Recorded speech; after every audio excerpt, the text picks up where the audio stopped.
Solution class test. তো 13 bar council order rules and canons, the term bar represents the, তার মানে এখানে বার শব্দ দ্বারা কি বোঝায়, কি প্রতিনিধিত্ব করে?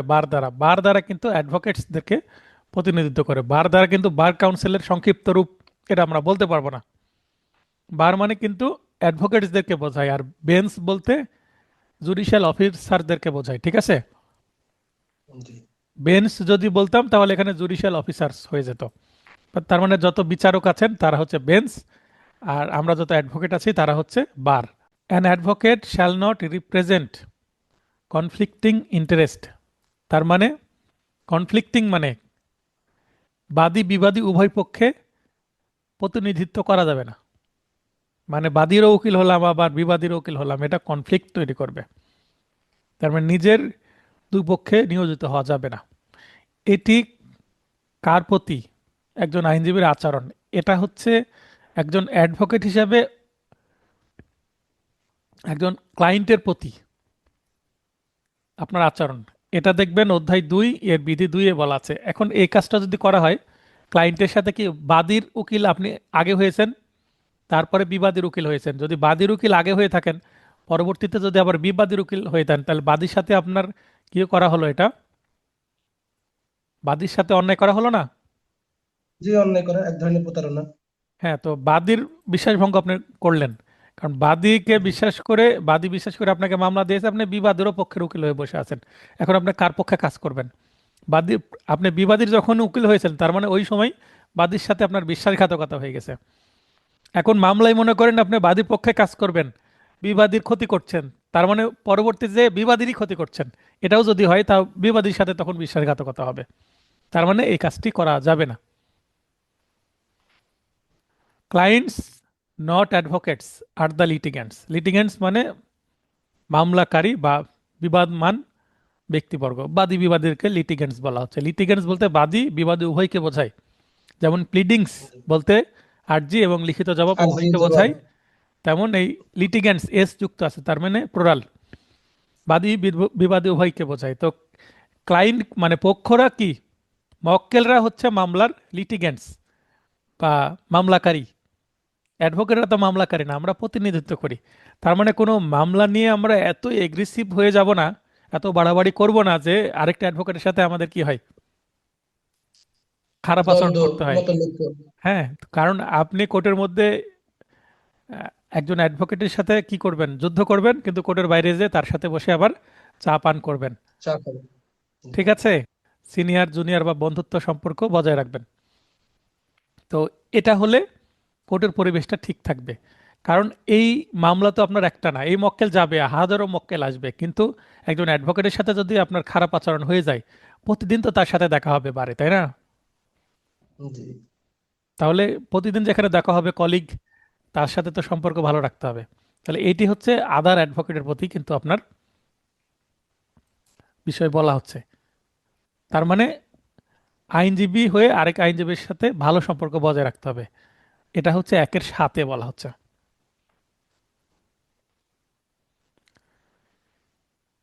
An advocate should not accept employment as an advocate in any matter upon the merits of which he has previously acted in a judicial capacity. 4-এর বলা হচ্ছে, তার মানে এখানে কেউ যদি কোনো চাকরি করে, যেমন উদাহরণস্বরূপ যদি বলি, মনে করেন একজন জজ সাহেব, তিনি জেলা জজ পর্যন্ত চাকরি করার পর রিটায়ারমেন্টে গেছেন। রিটায়ারমেন্ট করার পরে বা আগে হয়তো বা তার অ্যাডভোকেট লাইসেন্স ছিল, তার মানে তিনি প্রথম অ্যাডভোকেট হন, অ্যাডভোকেট হওয়ার পরে 2-3 বার পরীক্ষা দিয়ে হয়তোবা পরবর্তীতে কি হয়ে গেছেন, বিচারক হয়ে গেছেন। জি তারপরে তিনি রিটায়ারমেন্টে গেছেন বা চাকরি ছেড়ে দিয়েছেন, দিয়ে উনি প্র্যাকটিস করছেন। তো এরপরে তিনি যদি একটা মামলায় বিচার করতে যান, তো যদি দেখা যায় যে একটা মক্কেলের যখন মামলা ছিল ওই সময় তিনি বিচারকের ভূমিকা পালন করেছেন, আবার ওই মক্কেলের বিরুদ্ধে বা ওই মক্কেলের পক্ষে যখন তিনি মামলায় একজন অ্যাডভোকেট নিযুক্ত হবেন, এইটা কিন্তু কি হবে, ওই যে সাক্ষ্য আইনের 126 ধারায় কি বলা আছে যে মক্কেলের যে গোপন বিষয় সেটা কি রাখতে হবে, গোপন রাখতে হবে। গোপন রাখতে হবে। তো এই ধরনের যেমন অ্যাডভোকেটের একটা বাধ্যবাধকতা আছে, তেমন আপনি বিচারক হিসাবে যখন জুডিশিয়াল ক্যাপাসিটিতে বিচার করেছেন তখন অনেক কিছু জেনেছেন, বুঝেছেন। তো ওই ক্ষেত্রে আপনি এমন কোনো মামলায় নিজেকে আবার নিয়ে আসবেন না, অ্যাডভোকেট হিসেবে নিযুক্ত করবেন না, যেটা এই ম্যাটারটা আপনি বিচারক হিসাবে ডিল করেছিলেন। ঠিক আছে? তো এটাই হচ্ছে জি। চতুর্থ অধ্যায়ের 7। চতুর্থ অধ্যায় কিসের বিরুদ্ধে? মানে কার কার প্রতি? পাবলিক। পাবলিকের প্রতি। পাবলিক।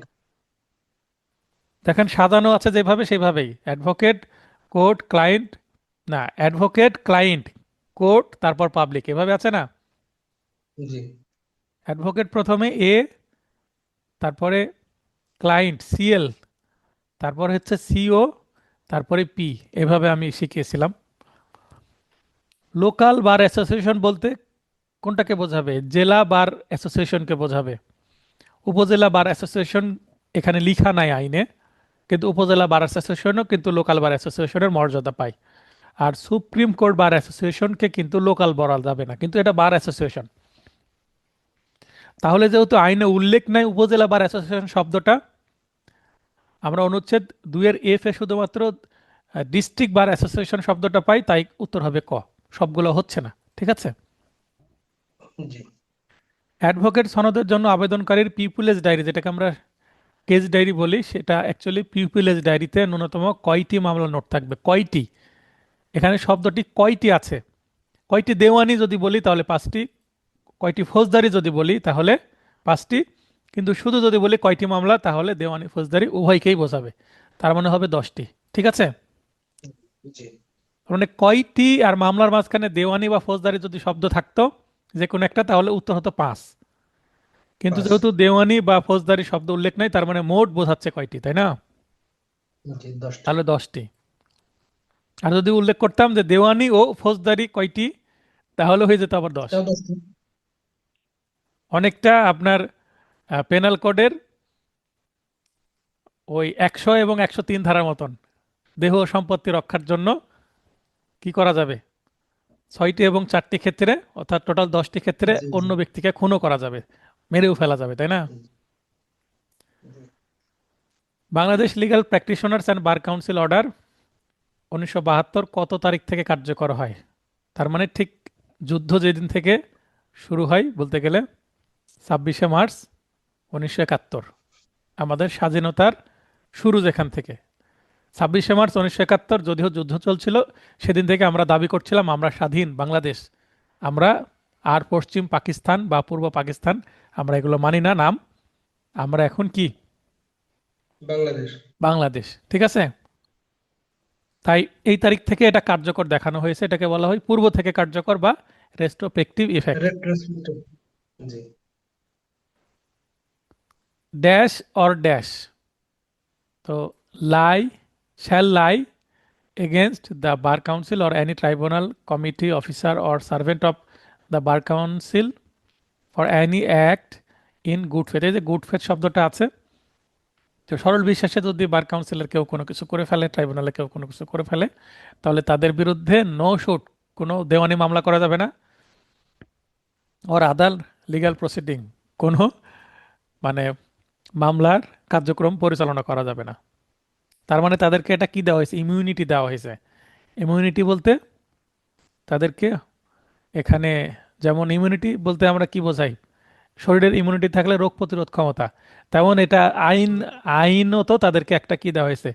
প্রিভিলেজ। প্রিভিলেজ বলা যায় না, এটাকে ইমিউনিটি বলে, অর্থাৎ এখানে তাদেরকে আলাদা একটা সুবিধা দেওয়া হয়েছে। উত্তর গ, 18 অনুচ্ছেদে আছে, আর্টিকেল 18। বাংলাদেশ বার কাউন্সিলের বৈশিষ্ট্য কোনটি? কর্পোরেট বডি, চিরস্থায়ী উত্তরাধিকার, সাধারণ সিলমোহর, তার মানে একটা গোল সিলমোহর থাকবে, সবই আছে, তার মানে সবগুলো 3-এ আছে। ক, খ এর বয়স যথাক্রমে 24 ও 26 বছর, তার মানে ক এর বয়স 24, খ এর বয়স 26। যথাক্রমে শব্দের অর্থ আগের জন আগেরটা, পরের জন পরেরটা, তাই তো? জি। ইংরেজি হচ্ছে রেসপেক্টিভলি। এবং তারা 21 সালে অ্যাডভোকেট হিসেবে তালিকাভুক্ত হয়, দুইজনই 21 সালে অ্যাডভোকেট হয়েছে। গ ও ঘ এর বয়স যথাক্রমে 27 ও 28, এবং তারা 23 সালে অ্যাডভোকেট হিসেবে তালিকাভুক্ত হয়। এদের মধ্যে তুলনামূলকভাবে কে সিনিয়র? এটা হয়েছে আপনার না ভুল হয়েছে? না, হয়েছে স্যার, এটা এটা হয়েছে স্যার। 23 অনুচ্ছেদে আছে। আচ্ছা, এই প্রশ্নটা কার ভুল হয়েছে তিনি হাত উত্তোলন করেন, এবং কেন ভুল হলো তার থেকে আমি শুনবো। আমি কিন্তু বলেছিলাম 23-এ বলা আছে, আগে দেখতে হবে কত সালে সে পাশ করেছে। এখন একটা ব্যক্তি পাশ করেছে মনে করেন যে 21 বছর বয়সে, আরেকটা ব্যক্তি পাশ করেছে 70 বছর বয়সে। মনে করেন যে প্রথমে ছেলে অ্যাডভোকেট হয়েছে 21 সালে, আর বাবা মনে করেন অ্যাডভোকেট হয়েছে 23 সালে। ছেলের বয়স তো নিশ্চয়ই বাবার থেকে কম, তাই না?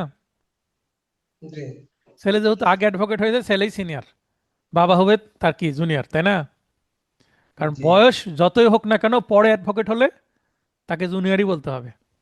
তার মানে এখানে আমরা 21 সালে যে দুইজন অ্যাডভোকেট হয়েছে তাদের দুইজনেরই বিবেচনা করব। তাহলে 24 আর 26 এটাই দেখব। আর 23 সালে যারা অ্যাডভোকেট হয়েছে তাদেরকে আমরা চিন্তাই করব না, কারণ এখানে সিনিয়র জানতে চাওয়া হয়েছে। যদি জুনিয়র জি। জানতে চাওয়া হতো সে কে সবচেয়ে জুনিয়র, তাহলে আমরা 23 সালের বয়স যার কম তাকে দেখতাম, তখন হয়ে যেত 27 বছর বয়সের হতো জুনিয়র এখানে, তাই না? কিন্তু সিনিয়র যেহেতু বলা হয়েছে, তার মানে ক আর খ এর মধ্যে সিনিয়র হবে হচ্ছে ক আর খ একসাথে 21 সালে।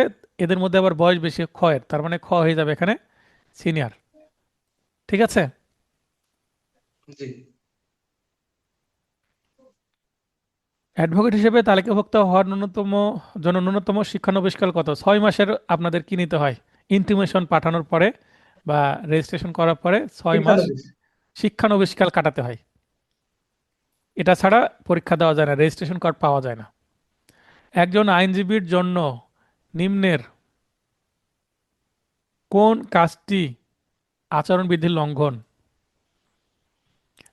এখানে দেখেন, আইন পেশার পাশাপাশি আরেকটি ব্যবসা করা হচ্ছে আচরণবিধির লক্ষণ। এটা সর্বশেষ 42 নম্বর হচ্ছে আচরণবিধি। এটা আচরণবিধি অধ্যায় 4 বিধি 8-এ বলা আছে। আমি আপনাদেরকে পড়াচ্ছি অনলাইনে, এটাকে ব্যবসা বলা যাবে। ঠিক আছে, আইন ব্যবসাও কিন্তু একটা ব্যবসা। আমি অনলাইনে পড়াচ্ছি, এটা কিন্তু আমার কোর্ট প্র্যাকটিসেরই সিমিলার একটা কাজ, তাই না? জি। এখন অনেকে পড়াচ্ছে, আমিও পড়াচ্ছি। যদি বার কাউন্সিল কখনো বলে যে যারা অ্যাডভোকেট তারা শিক্ষকতাও করতে পারবে না, কোনো ইউনিভার্সিটি, কোনো কলেজ বা অনলাইনে কোচিংও করাতে পারবো না, তখন হয়তো বা আমাকেও বাদ দিতে হবে, তাই না? তো বার কাউন্সিল এখানে জি। সফট কর্নার রেখেছে মনের মধ্যে। এখন সময় এবং পরিস্থিতি বলে যায় কোনটা চলবে কোনটা চলবে না। তো এখনো পর্যন্ত আমাদের কোনো নির্দেশনা এই বিষয়ে নাই যে একজন অ্যাডভোকেট অনলাইনে কোচিং না করাতে না, এটা পারবে বন্ধ কিনা। হবে না স্যার। তো এটা পারবে বন্ধ কিনা। হবে না, তার কারণ স্যার, বার কাউন্সিল নিজেই তো স্যার আইন শিক্ষা কমিটিতে বিশ্ববিদ্যালয়ের আইন শিক্ষক নিচ্ছে, তো আপনাদের কি করে বাদ দেবে স্যার? যারা শিক্ষক, শিক্ষক তো না, থাকতেই এখানে হবে স্যার। আপনার কমিটিতে রাখছে, সেটা হয়তো বা ব্যবসা না, ঠিক আছে, অন্য হিসেবে রাখছে, পরামর্শক না হিসেবে না, তবু রাখছে। শিক্ষক তো রাখছে স্যার, হ্যাঁ, শিক্ষক তো রাখছে। শিক্ষক রাখছে, কিন্তু এখানে অ্যাডভোকেট অন্য ব্যবসা করতে পারবে কিনা সেটা ম্যাটার। তো এখানে আমার যদি মতামত নেন, তো এইটা যেহেতু আমি আইন চর্চা করছি, অন্য কিছু না, আমি এটা আলু পটলের ব্যবসা করছি না অনলাইনে। না, এটা আইন রিলেটেড স্যার, তো এটা আইন এই কারণে রিলেটেড। এই এইটার কারণে আমার আইনের বোঝাটা আরো ডিপ হচ্ছে, আমি আরো বুঝতে পারছি ভালো। এটা অ্যাডভোকেটের পারফরমেন্সে আরো ভালো ভূমিকা রাখার কথা। তো এই কারণে আমি এটা করলে খারাপ হচ্ছে না। কিন্তু একজন অ্যাডভোকেট যদি অন্য কোনো ব্যবসা করে যেটা তার ওকালতিতে ফোকাস নষ্ট করবে, সেটা কিন্তু এটার মধ্যে পড়ে যাবে, তার মানে আচরণবিধির লঙ্ঘন হয়ে যাবে, তাই না? জি। আচ্ছা, Bangladesh legal practitioners and bar council order 1972 সর্বশেষ কত সালে সংশোধিত হয়? 21 সালে। 21 সালে 8 নং যে অনুচ্ছেদ সেটা কিন্তু সংশোধন হয়ে অ্যাডহক কমিটি গঠিত হয়, কারণ করোনাকালীন সময়ে যথাসময়ে ভোট হচ্ছিল না বার কাউন্সিলের, তাই। বাংলাদেশ বার কাউন্সিলে কোন অ্যাডভোকেটের বিরুদ্ধে দাখিলকৃত অভিযোগের সাথে কত প্রদত্ত ফি এর পরিমাণ কত? ফি মানে 1,000, ঠিক আছে, যত ফি সব জায়গায় 1,000, এটা বিধি বা রুলস 41 এতে আছে। সহজ প্রশ্ন। যদি বার কাউন্সিল ট্রাইব্যুনাল মনে করে অ্যাডভোকেটের বিরুদ্ধে আনিত অভিযোগ মিথ্যা হলে তার জরিমানা, এটা কিন্তু ফি না, পয়েন্ট টু বি নোটেড, জি। এটা কিন্তু ফি না, এটা জরিমানা। এটা টাকা দেখেই জরিমানা। আপনি 1,000 দিয়ে দিলেন উত্তর, তাহলে কিন্তু ভুল হবে, এটা 500 টাকা। তার মানে অভিযোগ মিথ্যা হলে জরিমানা 500 হবে। ঠিক আছে, এটা ফি মনে করবেন না, টাকা দেখেই ফি মনে করে 1,000 পূরণ করে দিলেন, তাহলে আবার বিপদ, তাই না? একটু আগে আমি কি শিখালাম, যেখানেই ফি সেখানে 1,000, এটা একটা কি কৌশল, তাই না? জি। তো কৌশল হিতে বিপরীত হতে পারে। আপনি টাকা দেখলেন, স্যার তো কৌশল শিখিয়ে দিয়েছে, টাকা মানে কি 1,000, তো টাকা মানে 1,000 আমি বলিনি। আমি বলেছি হচ্ছে যেখানেই ফি সেখানে 1,000, তো এটা তো ফি না, এটা জরিমানা। ঠিক আছে, জি। বুঝে শুনে উত্তর করবেন, টিচারের যেন দোষ না হয়। জি স্যার। বাংলাদেশ বার কাউন্সিলের সহসভাপতি হবেন কে? সহসভাপতি কে হবেন? সদস্যদের মধ্যে থেকে নির্বাচিত একজন সহসভাপতি হবেন, যিনি সিনিয়র। এটা বলা যাবে না, সিনিয়র ট্রাইব্যুনালের যে ট্রাইব্যুনালের মধ্যে যিনি সিনিয়র তিনি সভাপতি হন। কিন্তু সহসভাপতি নির্বাচিত, সে জুনিয়রই হতে পারে, নতুন অ্যাডভোকেটও হতে পারে। 6 অনুচ্ছেদে আছে। বার কাউন্সিল কর্তৃক গঠিত ট্রাইব্যুনালের কোন এখতিয়ার নেই? ট্রাইব্যুনালের এখতিয়ার হচ্ছে এখতিয়ার সম্পন্ন দেওয়ানি আদালতের মাধ্যমে বিরোধীয় বিষয়বস্তু জব্দ করা, এটা হচ্ছে এখতিয়ার নাই। 35-এ বলা আছে। অ্যাডভোকেট এনরোলমেন্ট কমিটির চেয়ারম্যান হবেন কে? চেয়ারম্যান হবেন সুপ্রিম কোর্টের একজন জাস্টিস, অমান্য জাস্টিস সুপ্রিম কোর্টের। তো সুপ্রিম কোর্টের আবার দুইটা বিভাগ আছে, একটা অ্যাপিলেট ডিভিশন, একটা হাইকোর্ট ডিভিশন। তো অ্যাপিলেট ডিভিশন সবচেয়ে বড় কোর্টের, তাহলে আপিল বিভাগের বিচারক বা বিচারপতি। কমপক্ষে কত দিন পূর্বে অফিসিয়াল গেজেটের মাধ্যমে বাংলাদেশ বার কাউন্সিল নির্বাচনের তারিখ প্রকাশ করবে? তারিখ প্রকাশ করবে 30 দিন, আর যদি গেজেট বলে বা তফসিল বলে, সরি গেজেট না, তফসিল বলে যদি, তফসিল বললে 45 দিন। ঠিক আছে, জি। আপনারা লিখে নেন, তফসিল বললে এই আহ, কোথাও তফসিল শব্দটা বলে 45 দিন, আর যদি তারিখ বলে, শুধু তারিখ ঘোষণার কথা বলে, তারিখ হচ্ছে 30 দিন, মিনিমাম 30 দিনের মধ্যে বলবে। আর তফসিল হচ্ছে 45 দিন আগে প্রকাশ করতে হবে। তফসিলে অনেক ডিটেল তথ্য থাকে, অনেক কর্মযজ্ঞের কথা থাকে। তফসিলে নির্বাচনের তারিখ উল্লেখ নাও করতে পারে। আমার কথা বুঝেন, তফসিল 45 দিন জি। আগে দিল, কিন্তু নির্বাচনের তারিখ ঘোষণা করলো না, বলল যে মে মাসের শেষ সপ্তাহে হবে, কিন্তু একজ্যাক্ট তারিখটা বললো না। তার মানে অফিসিয়াল গেজেটের মাধ্যমে পরবর্তীতে 30 দিনের মধ্যে, মানে ওই 30 দিন পূর্বে নির্বাচনের গেজেটের মাধ্যমে তারিখ ঘোষণার আরেকটা কি থাকে, সুযোগ থাকে।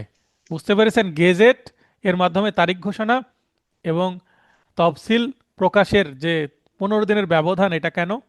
ইন কেস তফসিল দেওয়া হলো কিন্তু নির্বাচনের ডেট নির্দিষ্ট করা গেল না, তার মানে তফসিলের পরে পরবর্তীতে নির্বাচনের ডেট ফিক্সড করা যাবে এই অফিসিয়াল গেজেটের জি। মাধ্যমে। সেটা আবার 30 দিন পূর্বে করতে হবে, অ্যাটলিস্ট 30 দিন সময় দিতে হবে প্রচারের জন্য, তাই না? বুঝতে পারলেন জি। বিষয়টা? জি। জি স্যার। এটা 9 অনুচ্ছেদে আছে। আর গেজেটের বিষয় বিষয় কিন্তু বলা আছে আপনার রুলসে, একজন অ্যাডভোকেট সারা বাংলাদেশের ড্যাশ এর সামনে উপস্থিত হয়ে শুনানি করতে পারবে। আমি অ্যাডভোকেট, আমি কোথায় কোথায় শুনানি করতে পারবো? সকল আদালত, ট্রাইব্যুনাল ও রাজস্ব কর্তৃপক্ষ। আচ্ছা, আদালত এবং ট্রাইব্যুনালের মধ্যে বেসিক পার্থক্য কি? ট্রাইব্যুনাল হচ্ছে বিশেষ উদ্দেশ্যে কোনো কোর্টরুম। ঠিক আছে, ট্রাইব্যুনাল হচ্ছে জি। আদালত ভিন্ন।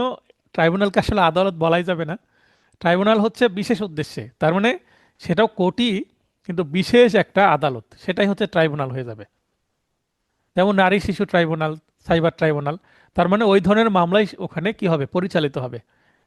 মানে নির্দিষ্ট মামলার জন্য। নির্দিষ্ট সুনির্দিষ্ট মামলাগুলো সেখানে পরিচালিত হয়ে যাবে, সেটাই হয়ে যাবে কি ট্রাইব্যুনাল।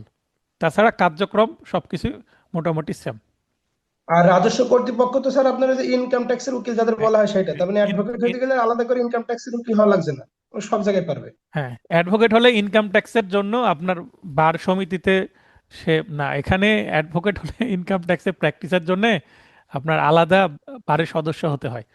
ঠিক আছে, সেটা আবার ভিন্ন আচ্ছা। জিনিস। এখন রাজস্ব তাহলে কর্তৃপক্ষের রাজস্ব কাছে, কর্তৃপক্ষ স্যার। এখানে রাজস্ব কর্তৃপক্ষে আমি শুনানি করতে পারবো কিনা? আচ্ছা। হ্যাঁ, সেটা করতে পারবেন। অ্যাডভোকেট হলে শুনানি মানে রাজস্ব কর্তৃপক্ষে যদি কোনো মামলা হয়, মামলার অ্যাডভোকেট হওয়া যাবে।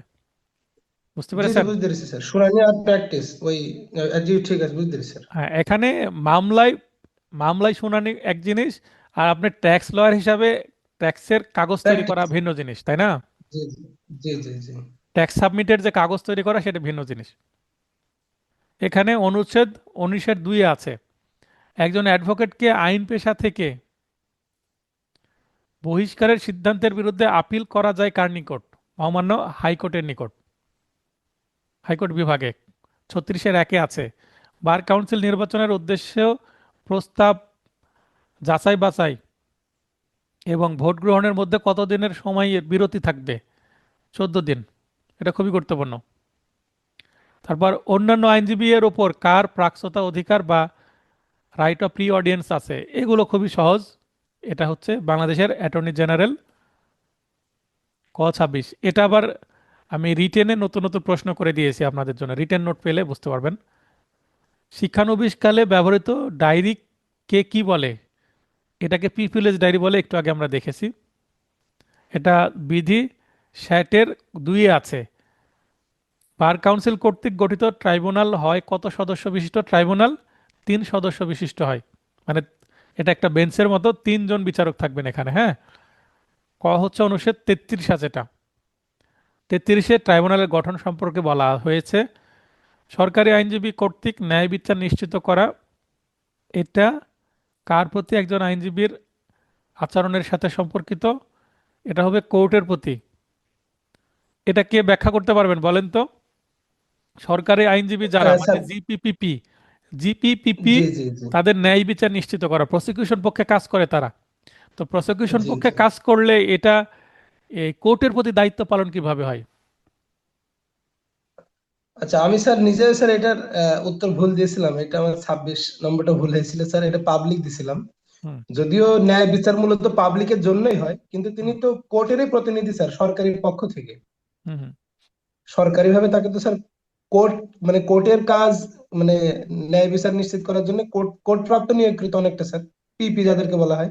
হ্যাঁ, এখানে পিপি যিনি, দেখবেন একটা জামিন শুনানি হচ্ছে, যদি জামিন শুনানিতে এটা যদি বিচার ফাইলের হয়, তাহলে দায়রা জজে হলে সেটাতে নিশ্চয়ই পিপি বা মিস কেসও পিপি মহোদয় থাকেন রাষ্ট্রপক্ষে। তখন যখন আমরা মিস কেসে আসামি পক্ষ শুনানি করার পর কিন্তু আমাদের শুনানির পরে জজ পিপি মহোদয়কে জিজ্ঞাসা করেন, ওনার দৃষ্টি আকর্ষণ করেন যে পিপি মহোদয় বলেন আপনি এই মামলার ফ্যাক্ট কি। তখন তিনি ব্যাখ্যা করেন যে কি হয়েছে এবং কতদিন হাজতে আছে এবং আসামির বিরুদ্ধে অন্য কোনো মামলা আছে কিনা। তার মানে জামিন না দেওয়ার বিষয়ে কি কি পয়েন্ট আছে, তাই না? তো জি সেটা জি ব্যাখ্যা করেন। এটা করার মাধ্যমে কি করেন? আদালতকে হেল্প করছেন না তিনি? জি। তার মানে এখানে আদালতের তিনি সহযোগ হিসেবে কাজ করছেন। তার মানে পিপি যদি দায়িত্ব পালন না করে, আদালতের এখানে বাড়তি এফোর্ট দিতে হবে না, জি ওই নথিটা পড়তে হবে বেশি করে। পিপি বলে দেয় বলে তো নথি না পড়ে অনেক সময় আদেশ দিয়ে দেয়, তাই না? জি। পিপির ওপর বিশ্বাস করে। তো এই কারণে এটা আদালতের প্রতি। আর এটা আচরণবিধি অধ্যায় 3-এ আছে, তাই এটা আদালতের প্রতি। আচ্ছা, প্রশ্ন 27, আদালতের কর্ম সময়ের পর, অর্থাৎ আদালত নেমে গেছেন কোর্ট থেকে, কোর্ট চলছিল ওই সময়ের পরে, তার মানে এই সময় হয়তোবা আদালত মানে বিচারক তার খাস কামরা অথবা তার বাসভবন বা অন্য কোথাও অবস্থান করছেন। যে জি কোনো জরুরি বিরোধীয় বিষয় সম্পর্কে সংশ্লিষ্ট আদালতের বিচারকের সাথে একজন নিযুক্তীয় অ্যাডভোকেটের যোগাযোগ করার উপযুক্ত পন্থা হলো, তার মানে একজন অ্যাডভোকেট একটা মামলার বিষয়ে কোনো বিচারকের সাথে কথা বলতে চাচ্ছেন, যোগাযোগ করতে চাচ্ছেন। এখানে জরুরি বিরোধীয় বিষয়, তো জরুরি বিরোধীয় বিষয় যদি এটা হয়, তো বিরোধীয় বিষয় বলতে এখানে মামলার বিষয়। মামলার বিষয়ে কোর্টের বাইরে বিচারকের সাথে দেখা করার অর্থ হচ্ছে তাকে ঘুষ দেওয়ার প্রচেষ্টা বা তাকে রিকোয়েস্ট করা বা তাকে প্রভাবিত করার চেষ্টা, সেটা কি অন্যায়, সেটা করা যাবে না। এখন যদি কতে বলি যে বিচারকের সরকারি খাস কামরায় দেখা করা, এটা করা যাবে না। প্রতিপক্ষের অ্যাডভোকেটকে সাথে নিয়ে বিচারকের সাথে দেখা করা তাও করা যাবে না, তাহলে তিনি বিরক্ত হতে পারেন। স্থানীয় বারের সভাপতিকে সাথে নিয়ে দেখা করা তাও করা যাবে না। তার মানে এ ধরনের যোগাযোগ করা হতে বিরত থাকা, তার মানে কোর্ট চলাকালীন সময়েই করতে হবে। এটা হচ্ছে সাধারণ নিয়ম। এখন সাধারণ নিয়মের বাইরেও কিছু অসাধারণ নিয়ম হয়ে যেতে পারে পরিস্থিতির কারণে, যেমন আজকে একটা হয়েছে এরকম। তো এজলাসের বাইরে আসলে দেখা করা এটা ইথিক্সের বাইরে হয়ে যায় অ্যাডভোকেটের। এই এজলাসেই অ্যাডভোকেট আইনজীবী হিসেবে আইন ব্যবসা করবে, কার সাথে কথা বলবে, বিচারকের সাথে কথা বলবে, তার বাইরে কথা বলার আসলে সুযোগ নেই। বুঝতে পারলেন? জি, জি স্যার। পেশাগত বা অন্য কোনো অসদাচরণের জন্য দায়ী হলে অ্যাডভোকেটকে কি কি শাস্তি দেওয়া যাবে? তিনটি বিধান দেওয়া আছে। তো দেয়া যায় না। এখানে শেষে আছে না, তার মানে একটি জি, না হবে। তার মানে এই প্রশ্নের শেষে যখন সবগুলো নয় বা সবগুলো এই ধরনের অপশন যদি থাকে তাহলে সেটা ঠিক ছিল, কিন্তু যেহেতু এখানে না আছে তার মানে না তো কোথাও না কোথাও থাকবেই, হয় অপশনে জি, অথবা সবগুলো থাকতো। এখানে না আছে তার মানে তিনটা সঠিক উত্তর আর একটা হচ্ছে ভুল উত্তর, তার মানে সেটাই সঠিক, তাই না? জি, সেটা হচ্ছে কম্পেনসেশন করা, তার মানে জরিমানা করার সুযোগ নাই অ্যাডভোকেটকে। হয় তাকে তিরস্কার করবে বা সাসপেন্ড করবে বা রিমুভ করে দিবে, লাইসেন্স কেড়ে নেবে। কোনো অ্যাডভোকেটকে 2 লাখ টাকা বা 1 কোটি টাকা জরিমানা করবে, এটা করার সুযোগ নেই ট্রাইব্যুনালের। সুযোগ নেই। এটা 32-এ স্পষ্টভাবে বলা আছে। ক্যাননস অফ প্রফেশনাল কন্ডাক্ট অ্যান্ড ইটিউকেটে কতটি অধ্যায় আছে? 4টি অধ্যায়। আর বিধি আছে টোটাল 42টি। এটা আমার নোটের পরিচিতি অংশে আছে, আইন পরিচিতি অংশে। যদি কোনো প্রার্থী তালিকাভুক্তির দরখাস্তে ইচ্ছাকৃতভাবে মিথ্যা তথ্য প্রদান করে, আপনাদের অনেকের ফর্ম ফিল আপ হয়েছে, আবার অনেকের ফর্ম ফিল আপ হয়নি, ঝুলে আছেন। তো যারা ফর্ম ফিল আপ করেছেন তো করেছেন, যারা করবেন তাদের সঠিক তথ্য দিতে হবে। যদি কোনো ধরনের ভুল তথ্য দেওয়া হয় এবং এমসিকিউ, রিটেন, ভাইভা বা পরবর্তীতে যদি বুঝতে পারে কর্তৃপক্ষ যে আপনি ভুল তথ্য দিয়েছেন, ধরা পড়লে কি 5 বছরের জন্য আর পরীক্ষা দিতে পারবেন না। যেমন এসএসসি ইন্টার পরীক্ষায় কেউ যদি নকল করে বা অসৎ উপায় অবলম্বন করে তাহলে কিন্তু 1 বছর 2 বছর সাসপেন্ড করে দেয় না? জি, জি, ওই ধরনের 5 বছর সাসপেন্ড, মানে পরবর্তী 5 বছর আপনি পরীক্ষা দিতে পারবেন না। এখানে 5 বছর কথা বলা হয়েছে। এখন বছর একটা পরীক্ষা হোক আর দুইটা পরীক্ষা হোক, এই 5 বছর দিতে পারবে না। তার মানে এখানে টাইম গণনা করা হবে, কতবার পরীক্ষা দিতে পারবে না সেটা গণনা হবে না। এই জি, আইনটা যখন তৈরি করা হয় বছরে 2টা পরীক্ষা নেওয়ার বিধান আছে, একটা বছরের শুরুতে এবং একটা বছরের মাঝে। তো এই যে এই বিধানটাও পালন হচ্ছে না সঠিকভাবে, বছরে 2টা পরীক্ষা নেওয়া হয় না। তার মানে 2টা পরীক্ষা হলে 10টি পরীক্ষা দিতে পারবে না। এখন যদি বলে 10টি পরীক্ষা দিতে পারবে না, 10টি পরীক্ষা নিতে তো মনে করেন যে অনেক সময় 15 বছর সময় লাগাই দিচ্ছে বার কাউন্সিল, তাই না? জি, কিন্তু সময় কাউন্ট করা হবে যেহেতু আইনের সময়ের কথা বলা হচ্ছে।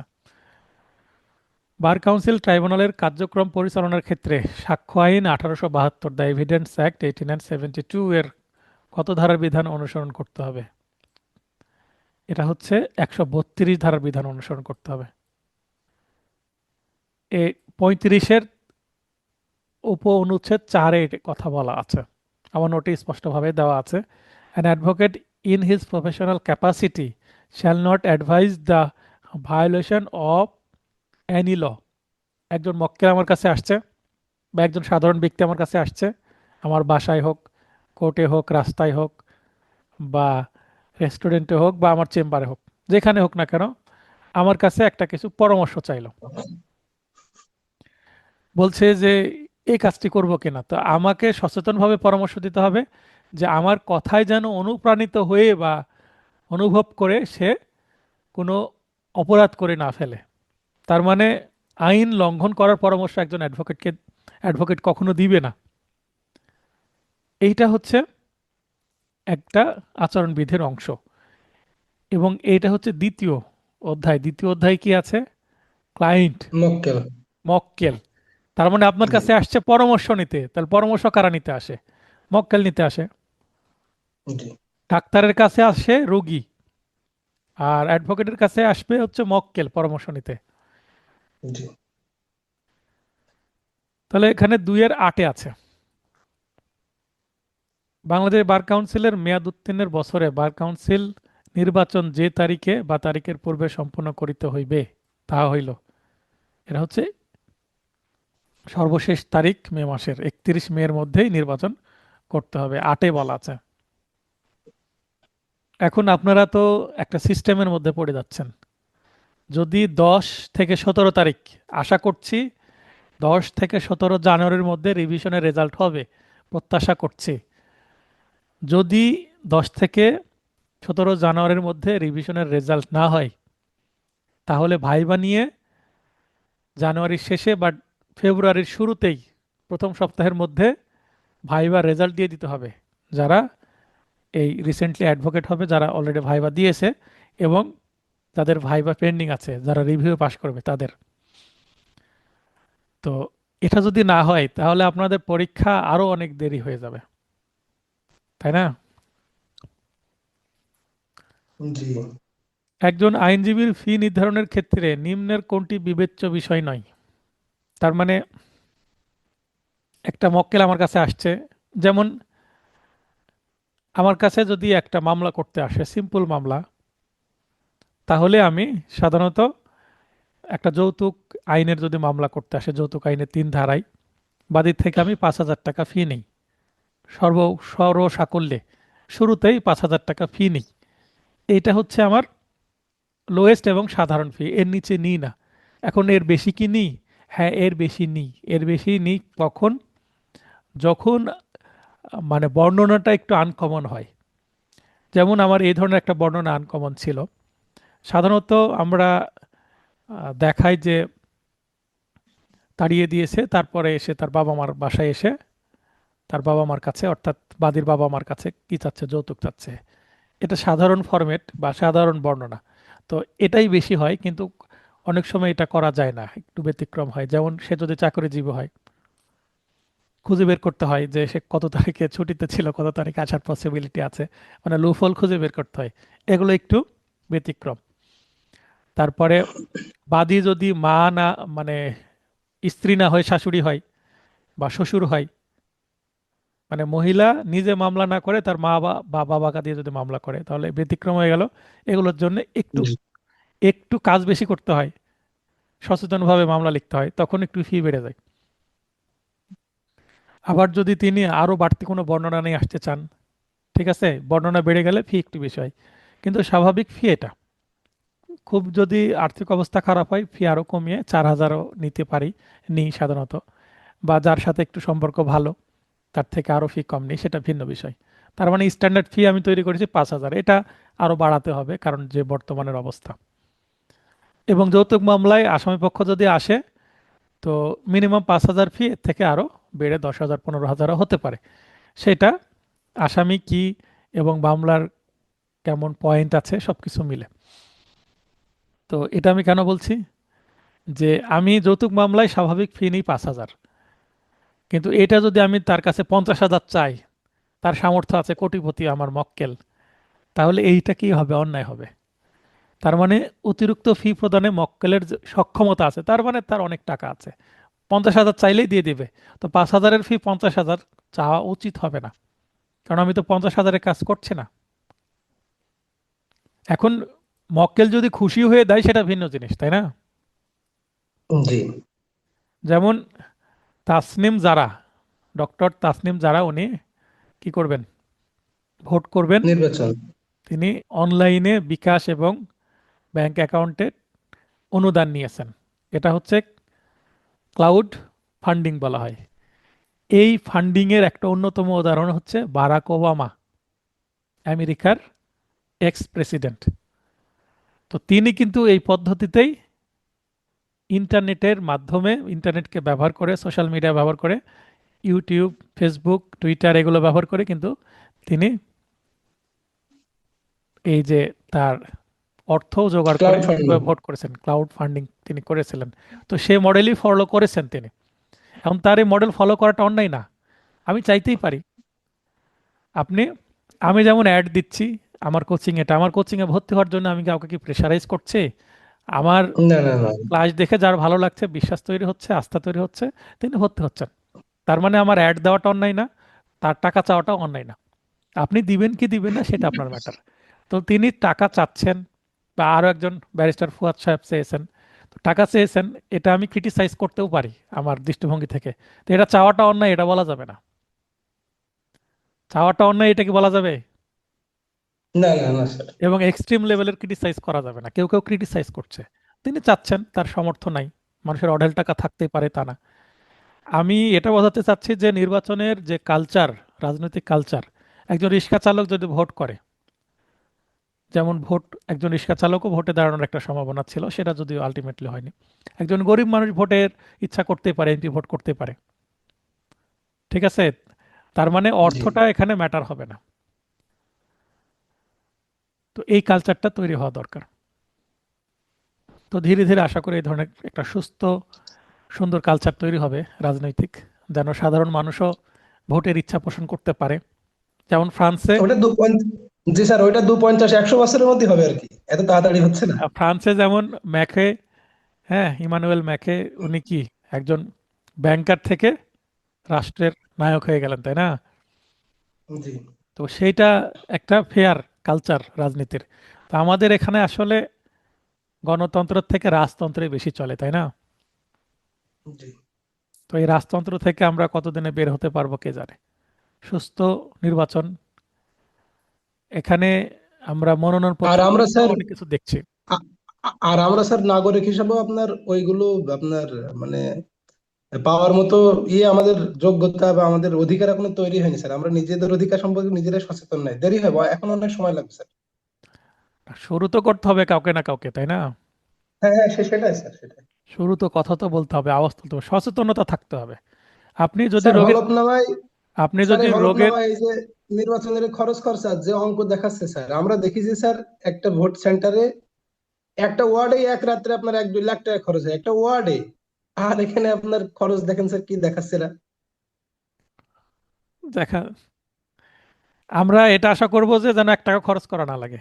জাস্ট জি জি জি জি। মনোনয়ন ফর্ম তুলতে যে টাকাটা, সেটা কোনো ওই খরচ করবে তখনই না। একটা গরিব মানুষ দাঁড়াতে পারবে স্যার। হ্যাঁ, তখনই পোস্টারিং, একটা গরিব মানুষ পোস্টারিংও দাঁড়াতে যেন পারবে। করা না লাগে এরকম। কারণ ফেসবুক থাকতে পোস্টারিং কেন করা লাগবে, তাই না? ফেসবুকেই তো মানুষকে চেনে এখন। জি। মানে ফিজিক্যাল পোস্টার কম কম ছাপানোর প্রয়োজন আছে না? ব্যানার কম ছাপানো কেন হ্যাঁ, লাগছে? হিসাবে তাই। আর এখন তো সোশ্যাল সবচেয়ে বড় মিডিয়াই মিডিয়া তো প্রচারের বড় ফেসবুক। মাধ্যম, তাই না? একটা জি গ্রামের, একটা গ্রামের প্রায় প্রতিটা পরিবারে স্মার্টফোন আছে, ফেসবুক ব্যবহার করে। তো ফেসবুকই তো এনাফ প্রচারের জন্য। আর এমপি ভোট করবে, কে কে এমপি ভোটে দাঁড়িয়েছে, সে নিশ্চয়ই একেবারে পাবলিক ফিগারের মধ্যেই তো দাঁড়াবে মানুষ, তাই না? যে কেউ চিনে না তাকে, এরকম ব্যক্তি দাঁড়াবে, তাকে পোস্টার ব্যানারের মাধ্যমে পরিচিতি তৈরি করতে হবে। এইটা ওই যোগান নাই যে পোস্টার দেখে দেখে মানুষ ভোট দিবে। এমনি মানুষ জানতে পারে সবই, দ্রুত গতিতে ছড়িয়ে পড়ে, ভাইরাল হয়ে যায় সবকিছু। আচ্ছা, ওপরের যে 3টা পয়েন্ট সেগুলো গুরুত্বপূর্ণ। দায়িত্ব পালনে ব্যয়িত সময় ও শ্রম, মানে আমি অ্যাডভোকেট হিসেবে এই মামলায় কতটা সময় দিলাম, কতটা শ্রম দিলাম, আমি ফি বেশি নিব নিব না। সংশ্লিষ্ট মামলায় দায়িত্ব পালন করতে গিয়ে অন্য পেশাগত দায়িত্ব হাতছাড়া হওয়ার আশঙ্কা কতটুকু আছে। মানে আমি এই মামলায় কাজ করতে গিয়ে আমার আরো 2টা মামলা ছেড়ে দিলাম। আমি বললাম হ্যাঁ ভাই, আপনার এই মামলাটা আমি নিব, আমি চেষ্টা করব আমার সাধ্যমতো, কিন্তু আপনাকে ফি আমাকে 3 গুণ দিতে হবে, কারণ এই কাজটা করতে গিয়ে আমার আরো 2-3টা মামলা চলে যেতে পারে। তারপরে বিরোধী ও বিষয়বস্তুর মূল্যের তুলনায় মামলার মক্কেলের লাভ। আবারও বলি, বিরোধী ও বিষয়বস্তুর মূল্যের তুলনায় মামলায় মক্কেলের লাভ। মনে করেন মামলার প্রপার্টি ভ্যালু কেমন, যেমন একটা 5 লাখ টাকার সম্পত্তি নিয়ে মামলা, এই মামলায় যদি আমি জিতিয়ে দিই, সেখানে কত টাকা দিবে, এবং ওই সম্পত্তির পরিমাণ যেটাই হোক না কেন, কিন্তু সম্পত্তির দামই, মানে একটা প্রপার একটা প্রাইম লোকেশনে শহরের, তাহলে সে সম্পত্তি 2 থেকে 3 কোটি টাকা প্রপার্টির দাম। জি সেখানে নিশ্চয়ই মক্কেলও বেশি দিবে টাকা, তাই না? খুশি হয়ে দিবে। জি। তো তখন এগুলো রেলিভেন্ট একটা মামলার ফি নির্ধারণের ক্ষেত্রে। কিন্তু আমি কাজ অল্প করলাম, কিন্তু মক্কেলের অঢেল টাকা আছে, কোটিপতি, তার থেকে আমি অতিরিক্ত ফি আদায় করে নেব, সেটা করা যাবে না। কারণ একজন কোটিপতি যদি একটা দোকান থেকে 1 কেজি লবণ কিনতে যায়, ওই 40 টাকা তারও লাগবে, একজন রিক্সা চালক কিনতে গেলেও 40 টাকাই লাগবে, তাই না? এটা হচ্ছে ফেয়ার পলিসি অফ ফিক্সিং, মানে মার্কেট রেট, তাই না? জি সবার জন্য সমান আইন এরকম। তো রেটও সবার জন্য সমান, খুশি হয়ে বাড়তি টাকা দিলে সেটা ভিন্ন জিনিস। তবে একটা মামলায় আমি যদি অঢেল টাকা নিই, মক্কেল আমাকে খুশি হয়ে দিল বা যেটা কথা ছিল সেটা দিল, এটা কিন্তু, সেটা যদি আমি সঠিকভাবে ইনকাম ট্যাক্স দিই, তাহলে এটা কিন্তু অন্যায় না। আপনি একটা মামলায় আমি 5,000 টাকা নিচ্ছি, অন্য অ্যাডভোকেট সেই মামলাতে 50,000 নিতে পারে, নো প্রবলেম। কারণ অ্যাডভোকেটের ফি নির্ধারিত না, ফিক্সড না। বুঝতে পেরেছেন? জি এটা কাজের উপরে নির্ভর করে, মানে ধরা বাঁধা নিয়ম নাই কে কত নিবে, কমও আছে বেশিও আছে। তাহলে এটা উত্তর হবে ঘ। অধ্যায় 2 এর বিধি 10 এবং 11-তে আছে, এবং ব্যক্তিগত নৈতিকতারও বিষয় এটা। অ্যাডভোকেট ব্যতীত অন্য কোনো ব্যক্তি যদি আইন ব্যবসা করে, সেটা তাদেরকে আমরা কি বলি? টাউট বলি, তাই না? টাউট, বাটপার, এই টাইপের লোক। জি তাহলে 6 মাস পর্যন্ত তাদের কারাদণ্ড হতে পারে, 41-এ আছে। কততম অনুচ্ছেদ? অনুচ্ছেদে বাংলাদেশ বার কাউন্সিলের কার্যাবলী বা ফাংশন বলা আছে 10। এগুলো শুনলেই মাথায় চলে আসতে হবে 10। দশ বাংলাদেশ বার কাউন্সিলের কয়টি স্থায়ী কমিটি আছে? 3টি। তিনটি অপশন ছাড়া এগুলো উত্তর করে ফেলতে হবে। বুঝতে পেরেছেন? মুখস্থ করে ফেলতে হবে। ফাইনাল টাচ নোটে এরকম থাকবে আমার, হ্যাঁ, অপশন ছাড়াই র্যাপিড রিভিশন অংশ থাকে, সেই অংশে অপশন ছাড়াই থাকে। বার কাউন্সিলের স্থায়ী কমিটি 3টি, মানে লাইন, মানে পয়েন্ট থাকবে, শুধু তথ্য থাকবে দুটো। আমি শেষের দিকে আবার 3টা করে মডেল টেস্ট একত্রে করে টপ 300 এমসিকিউ বলে কি দিই, পরীক্ষার 3-4 দিন আগে একটা পিডিএফ দিয়ে দিই। সেখানে অপশন থাকে না, শুধু উত্তর থাকে। কেন অপশন দিই না? কারণ দ্রুত রিভিশন করা যায় তাই। একজন বার কাউন্সিল সদস্যের পদ শূন্য হয় না, কি কারণে শূন্য হয় সেটা জানলে কি কারণে শূন্য হয় না সেটাও জানা যাবে, তাই না? জি কোথায় আছে? 91 আছে বিধিতে, অনুচ্ছেদে না। ফৌজদারি মামলায় কারাদণ্ড প্রাপ্ত হলে, এটাই হচ্ছে উত্তর। বাকিগুলো পদত্যাগ করলে, এটা 91 আছে। আইনজীবীর তালিকা থেকে অপসারিত হলে, মানে রিমুভ হয়ে গেছে, সে অন্যায় করেছে তাই। যেহেতু অ্যাডভোকেট নাই, তাই বার কাউন্সিলের সে সদস্য হতে আর পারবে না। বার কাউন্সিলের সদস্য হতে হলে অ্যাটলিস্ট তাকে কি হতে হবে? অ্যাডভোকেট হতে হবে, তাই না? জি চেয়ারম্যানের অনুমতি ব্যতীত পরপর 3টি মিটিংয়ে অনুপস্থিত থাকলে, এটাও কিন্তু পদশূন্য হওয়ার একটা, ভ্যাকেন্ট হওয়ার একটা কি প্রসিডিউর। তো এই যে গ্রিন হাইলাইটেড 3টাই হচ্ছে মানে আইন। পদশূন্য এইভাবে হয়। কিভাবে হয় না? ফৌজদারি মামলা হলে। তার মানে একজন অ্যাডভোকেটের বিরুদ্ধে ক্রিমিনাল কেস হতেই পারে। ক্রিমিনাল কেস হলে তার লাইসেন্সেরও ক্ষতি হয় না, বার কাউন্সিলের সদস্য পদ বা মেম্বারশিপেরও ক্ষতি হয় না, সাজা হয়ে গেলেও ক্ষতি হবে না। বার কাউন্সিল ট্রাইব্যুনালের আদেশের বিরুদ্ধে আপিল করার তামাদির মেয়াদ 90 দিন। সহজ, মনে আছে না? জি 36(1)-এ আছে। বার কাউন্সিল, বাংলাদেশ বার কাউন্সিলের ইলেকটেড মেম্বার্স কতজন? ইলেকটেড শব্দের অর্থ কি? নির্বাচিত, 14 জন। জি জি আর একজন আছেন হচ্ছে অ্যাটর্নি জেনারেল, ওনার তো নির্বাচন করা লাগে না, এমনিতেই উনি পদাধিকার বলে হয়ে যান। তাহলে যখন ইলেকটেড মেম্বার বলবো তখন কি হবে? 7 জন। গ্রুপ ভিত্তিক মেম্বার বললে, সরি, ইলেকটেড মেম্বার বললে 7-7 14 জন, গ্রুপ জি ভিত্তিক মেম্বার বললে 7 জন, আর সাধারণ নির্বাচিত সদস্য বললে 7 জন। তাহলে সাধারণ 7 জন, গ্রুপ ভিত্তিক 7 জন, এই টোটাল 14 জন। এটা বুঝিয়ে জি দিয়েছিলাম যখন 5 অনুচ্ছেদ পড়িয়েছি ওই সময়, ঠিক আছে? জি মানে প্রশ্ন কি করে সেটা বুঝতে হবে, না হলে কিন্তু কখনো উত্তর হবে 1, কখনো 7, কখনো 14, কখনো 15। তার মানে এখানে যতগুলো অপশন আছে প্রতিটা অপশনে উত্তর হওয়ার সম্ভাবনা আছে। যদি বলি অনির্বাচিত সদস্য কতজন, তখন উত্তর হবে 1, তাই না? একজন জি জি জি জি জি স্যার একজন নির্বাচিত সদস্য কতজন? 14। যদি বলি 14 নির্বাচিত জন সাধারণ সদস্য কতজন? 7 জন। 7 জন আর যদি বলি বার কাউন্সিলের সদস্য কতজন? 15 জন। 15 তার জন মানে 4টা উত্তরই সঠিক হওয়ার সম্ভাবনা আছে, শুধু প্রশ্ন ভিন্ন ভিন্ন হবে। কে বার কাউন্সিল ট্রাইব্যুনালের সদস্য হতে পারবে না? ট্রাইব্যুনালের সদস্য হতে পারবে না অ্যাটর্নি জেনারেল মহোদয়। কারণ তিনি প্রসিকিউশন পক্ষে ওকালতি করবেন, আর ট্রাইব্যুনালের সদস্য মানে তিনি একজন বিচারক হিসাবে দায়িত্ব পালন করবেন, তাই না? জি। পরের অপশনগুলো দেখি। ক যদি পূরণ করে ফেলি তাহলে কিন্তু উত্তর ভুল হয়ে যাবে। বাংলাদেশের প্রধান বিচারপতি তিনিও পারবেন না। এনরোলমেন্ট কমিটির চেয়ারম্যান তিনিও পারবেন না। তার মানে এখানে উত্তর কি হবে? সবাই বা সবগুলো 33-এ আছে। তার মানে যদি ক উত্তর পূরণ করে দিই তাহলে ভুল হয়ে যাবে। আমারই ভুল হয়ে গেছিল অলরেডি।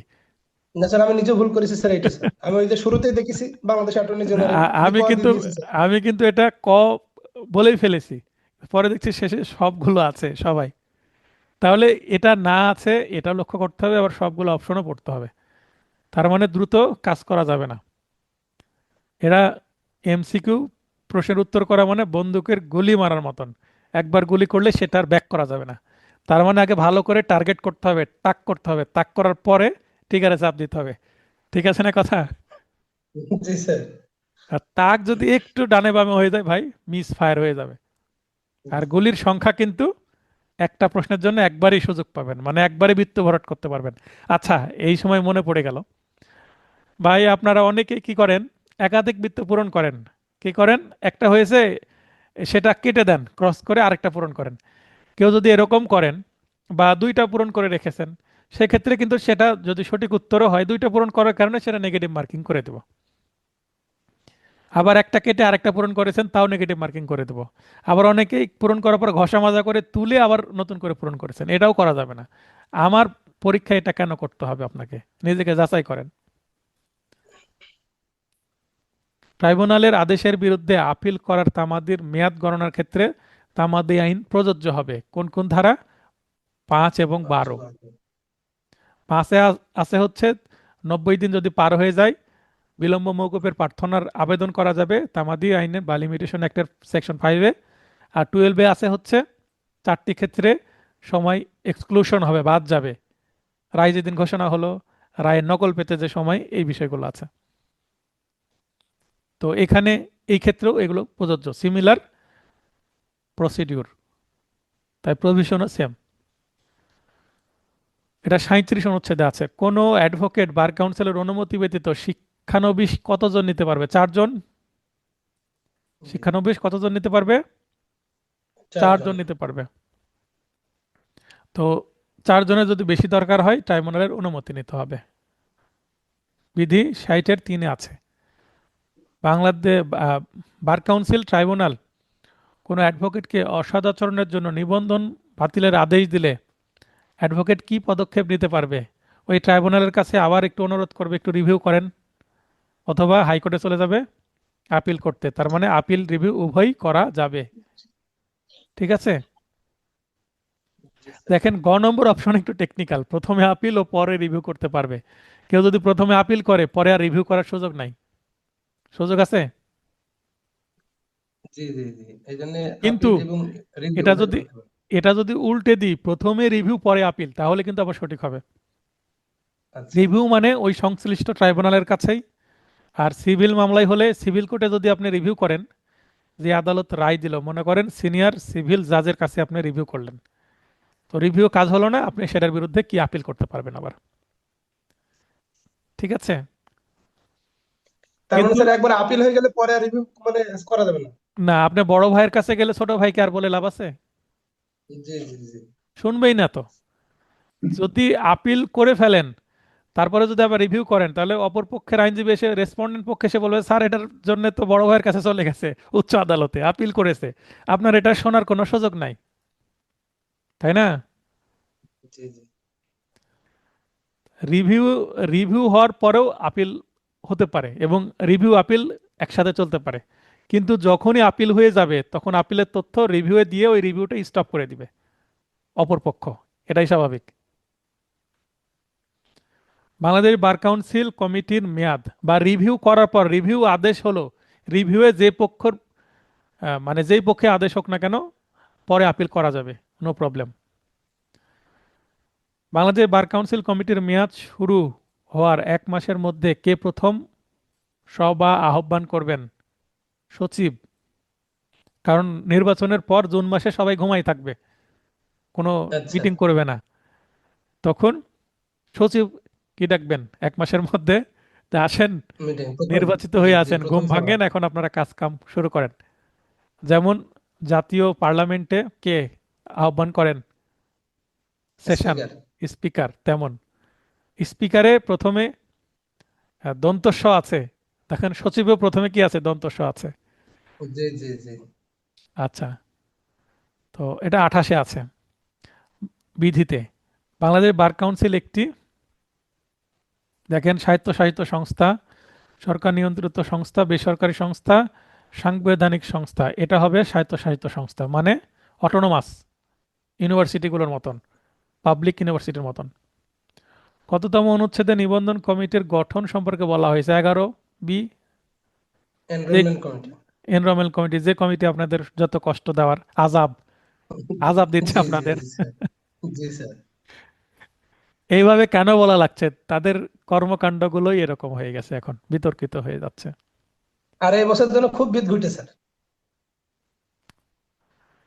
বাংলাদেশ বার কাউন্সিল কততম অনুচ্ছেদের ক্ষমতা বলে একটি বার অ্যাসোসিয়েশনকে স্বীকৃতি প্রদান করতে পারে? 39। 39-এ এটা স্পষ্টভাবে বলা আছে, কোনো নতুন বার অ্যাসোসিয়েশন করতে হলে বার কাউন্সিল আবেদন করতে হবে এবং বার কাউন্সিল 39 অনুচ্ছেদের ক্ষমতা বলে সেটা অ্যাপ্রুভ করতে পারবেন নতুন বারকে। তার মানে যত বার আছে সবগুলোই 39 আদেশের ক্ষমতা বলে গঠিত হয়েছে ধরে নিতে হবে। আমাদের যে রাজশাহী বার কাউন্সিল, এটা কিন্তু ব্রিটিশ আমলের বার অ্যাসোসিয়েশন রাজশাহীর, তো ব্রিটিশ আমাদের। ব্রিটিশ আমলের। তার মানে জি। এই বাংলাদেশ বার কাউন্সিলের আগে পাকিস্তান বার কাউন্সিল ছিল, তার আগে কি জি ব্রিটিশ। ভারতীয় বার কাউন্সিল ছিল, ব্রিটিশ না। হ্যাঁ ভারতীয়। ভারতীয় ভারতীয়। ভারতীয় বার কাউন্সিল ছিল।